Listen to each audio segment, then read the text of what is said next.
see, they say marriage is a contract between two contractors na God ni mtoa mkono. Eti marriage is a covenant between two contractors na Mungu the foreman. You see, he is the author, he is the owner. So ndani yake ukizama si utaona. You see, I mean, ndoa si mapenzi, ndoa si mapya kuenzi. So if you're not ready for it, nani achana na huo manzi? You see, we've taken it for granted. I mean, when did the rain start beating us? When did we lose the focus and turn our attention to the us? When?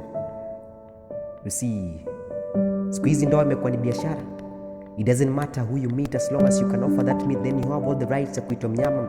Cause mbuzi, kondoo na ng'ombe wote wana different taste na size. Mwingine ana sura ya kondoo na mwingine ana shape ya ng'ombe, but wote kichinjioni ni wanyama. You see, sikatai maumbile ni jalali, but nataka nikujulishe that hata kwa hii sekta ya ndoa njaa pia halali. So seek him. You see, if you married him because of a car, don't complain if he takes you for a ride. If you married her because of her beauty, don't complain if she makes you go crazy with her expenses. You see, many marriages today are founded on the basis of what you can offer. That's why they run out of stock kama nguo za mutushi, because they sell on any offer. Hawakusikia alimwacha just after he lost his job. Hawakusikia alimwacha just because angeweza kumblow job. You see, it's become an instant gratification business where usiponipa sahi then hatutaendelea sahizi. That's why kwa koti kuna makesi.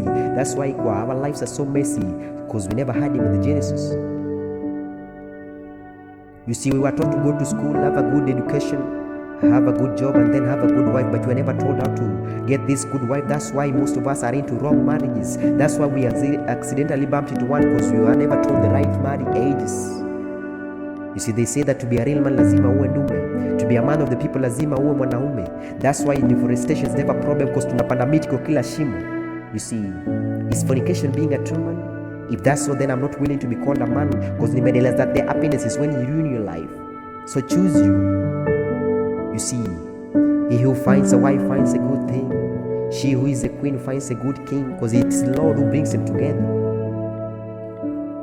You see, there's a difference between soulmate and life mate. Whoever you have sex with becomes your soulmate because you have a soul tie. Whoever you make vows with at the altar before the Lord becomes your life mate because you share life. So flee away from fornication because your kids are watching. Take it slow because He's got the timing. You see, a good wife and a life mate comes from the Lord. So if you want to inherit one, be right with the Lord. You see, we need a generation that is free to discuss issues related to sex with their parents. Si wale wa kufichana na kusema ni tabia mbaya. A generation that is never fatherless because every father is willing to take responsibility. A generation that craves for marriage because of the example set by their parents. A generation that is free from bitterness because they were raised by all parents. A generation that loves God and respects marriage as a God-ordained unit. So dear future wife, you see, I'm sorry. Najua wengi nimewatadia, but leo narudi home. Narudi home because home najua kuna hope ya kutengeneza familia. Narudi home because home kuna sababu ya kustick family near.